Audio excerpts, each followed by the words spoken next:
Hi, everybody. This is Mrs. Pearson, your elementary ELL teacher. Today, we're going to go over Chapter 10 of Bud Not Buddy and the vocabulary words 1 to 5. So for this lesson, you will need a pencil and a piece of paper or journal page. You're going to divide the paper into 3 equal parts or thirds, and then you're going to write numbers 1 to 5.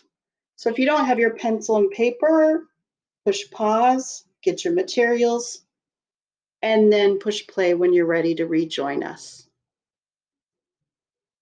So you're going to write each of the vocabulary words or idioms or short phrases. Then in the second column, you're going to write a synonym or short definition. And again, a synonym is a word that means the same or is similar, just like combine is a synonym for mix. They mean the same thing. If you don't catch the synonym, you could write a short definition or just write the word a second time. And then in the final column, I want you to draw a quick picture or sketch to help you remember the word or phrase.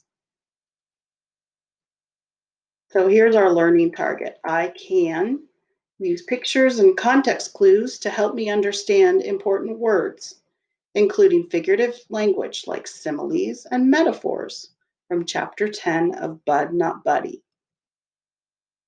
So success criteria. How will you know you're successful at using pictures and context clues to understand those important words or phrases, or figurative language examples like similes and metaphors? Well, here are our steps to success. Number 1, I will write down each vocabulary word. Number 2, write a synonym or short definition for each word. Number 3, listen and follow along to each quote from the chapter and look for either the vocabulary word or the figurative language example. And then 4, go back and draw a quick sketch for each word, and that will really help you remember it. So number 1, puny. What is puny? Puny means small and weak, not strong. Puny. So here's a picture example of puny. Puny means small and weak, not strong. And I highlighted the word weak. That could be your synonym for puny. And here's a weak chain, a chain that breaks easily because it's small and weak and not strong. It's puny. From the quick look I got at you, you seemed a little on the puny side. I'll bet anything you're hungry. And that's what a man from the car said to Bud. So Bud meets a man, and the man says, "From the quick look I got at you, you seemed a little on the puny side. I'll bet anything you're hungry." Okay, number 2, this is a long word, ventriloquist. Ventriloquist. VENTRILOQUIST.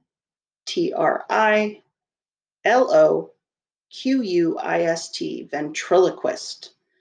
What is a ventriloquist? A ventriloquist is a person who has the ability to talk without moving his or her lips. So talk without moving lips, making it look like the doll or dummy is speaking. So they call the doll or the dummy, and the ventriloquist pretends that the doll or dummy is speaking. And a ventriloquist can talk without moving his or her lips.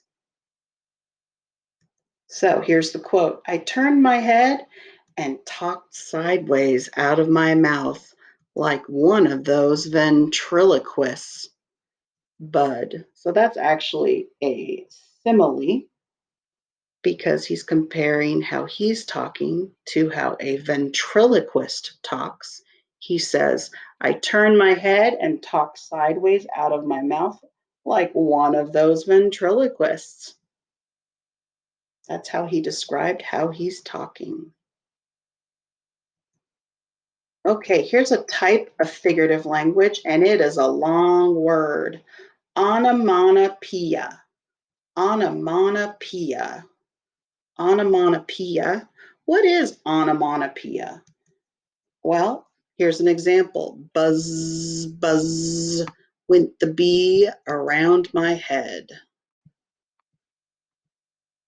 So buzz, buzz went the bee around my head. Onomatopoeia is the creation of words that imitate natural sounds. So buzz, buzz is onomatopoeia. Onomatopoeia. Listen closely. Here's another type of figurative language, personification. It literally has the word person in it. That's your clue. The sun was peeking through the clouds. The sun is acting like a person or a human. Personification. Personification is giving human qualities to a thing or idea. All right, listen closely. I raised my head a little higher to get a better look at him in his big car. He'd left the door open and I could hear the engine of the car grumbling. It was saying, wooga, wooga, wooga, wooga, wooga. So there's some onomatopoeia. Wooga, wooga, wooga, wooga, wooga. Words that show the sounds that something is making. So Bud could hear the car, and the car was saying, wooga, wooga, wooga, wooga, wooga. And that's onomatopoeia. And it's also personification. Because does a car talk? No, it doesn't. But it does make noise. So he says the car was saying wooga, wooga, wooga. And also the car was grumbling. So listen, before my brain could stop it, my stomach made my mouth yell out, "But I don't like mustard, sir." So before Bud's brain could stop it, my stomach made my mouth yell out, "But I don't like mustard, sir." So before his brain could stop it, his stomach made his mouth say, "But I don't like mustard, sir." So literally he's saying that his stomach is talking. Or his stomach made his mouth say something.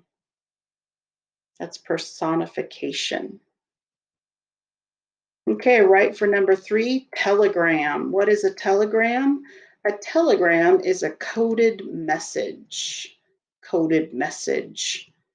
So here's an example of a telegraph that makes the telegram or the message.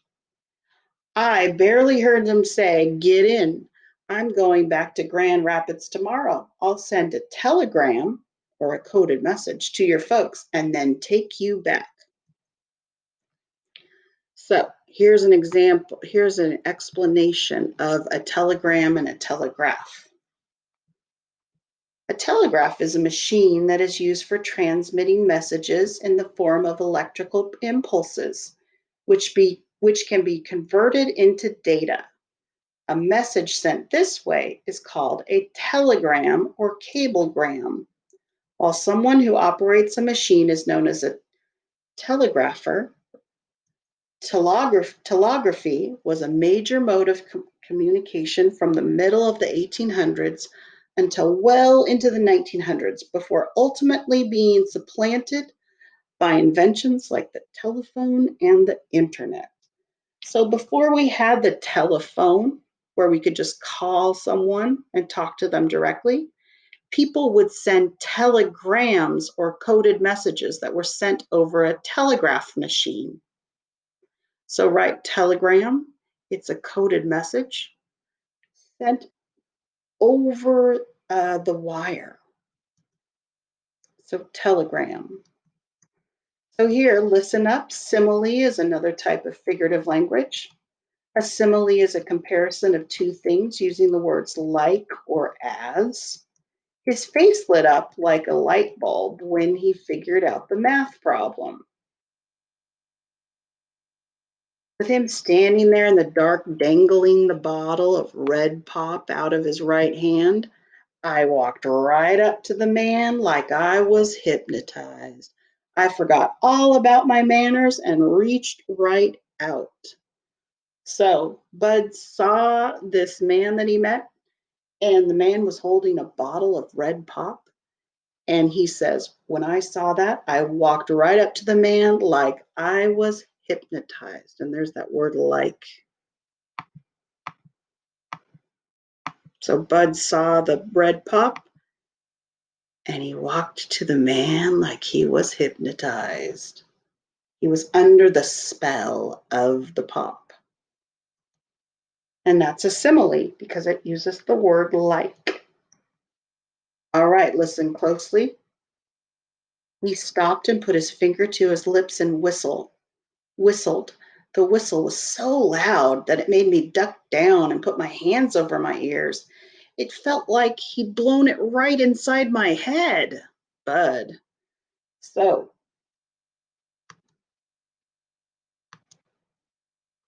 he could hear it and he had to duck down, and the whistle felt like he'd blown it right inside my head.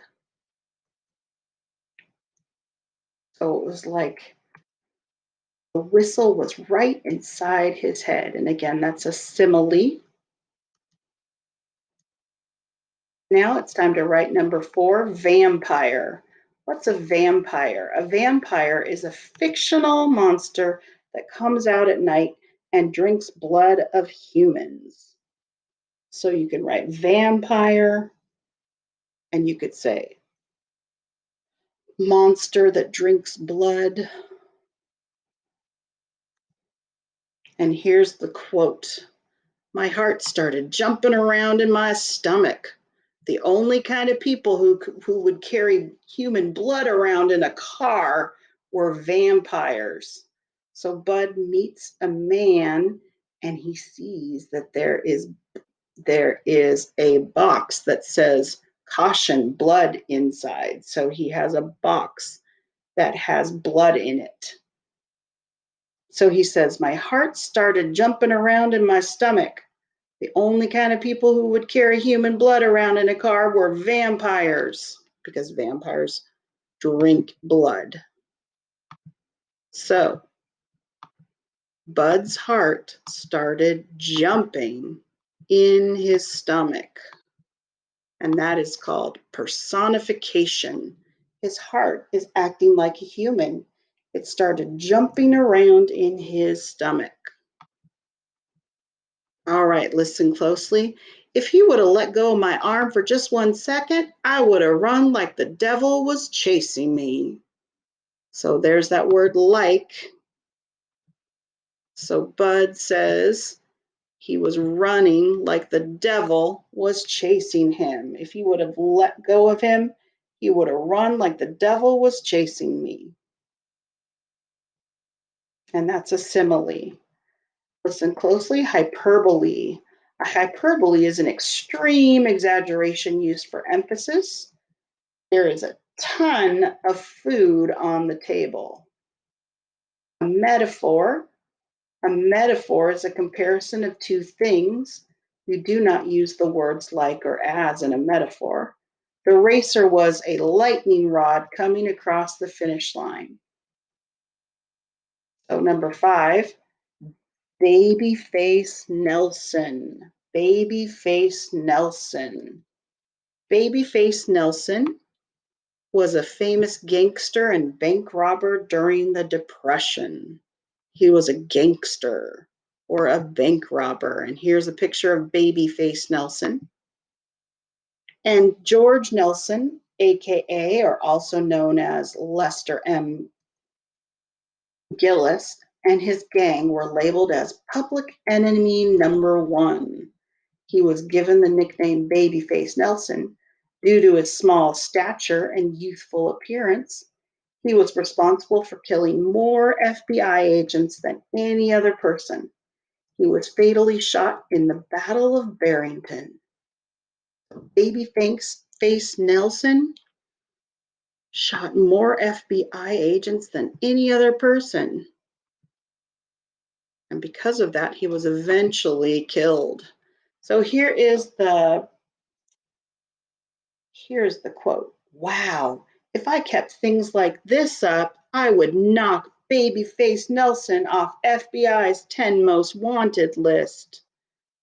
So Bud is exaggerating. He's saying, wow, if I kept things up like, if I kept things up, if I kept things like this up, I would knock Babyface Nelson off the FBI's 10 most wanted list. So that's a hyperbole and it's also a metaphor. Sorry. So he's saying that he would be even more public enemy number one than Babyface Nelson. All right, time to check your work for chapter 1, words 1 to 5. Number 1, puny, small and weak, not strong, puny. Ventriloquist, a person who's able to talk without moving his lips, making it look like a doll or dummy is speaking. Ventriloquist. 3, telegram, a coded message that is sent using electrical impulses and is then written on a piece of paper. 4, vampire, a fictional monster that comes out at night and drinks blood of humans. And 5, Babyface Nelson, a gangster and bank robber during the Depression. So this is your time to make sure you have all 5 words. And in the next column, you have a synonym or short definition. And in the last column, you draw a quick picture or sketch to help you remember what the word means. So if you need to, push pause, finish all 5 words, and then push play to rejoin the lesson. Time to reflect on your learning target. I can use pictures and context clues to help me understand important words from chapter 10, A Bud Not Buddy. How do you think you did? I could teach this lesson. I easily wrote all the vocabulary words with a synonym or short definition. The 3, I wrote all the vocabulary words and wrote a synonym or definition and a quick sketch for most of the words. Or 2, I wrote most of the vocabulary words and drew a quick sketch for just some words. Or 1, I wrote some of the vocabulary words but did not write a synonym and or a picture. So how do you think you did on a scale of 1 to 4? 4, 3, 2, or 1? All right, boys and girls, thank you for reviewing the vocabulary for chapter 1. Have a great day.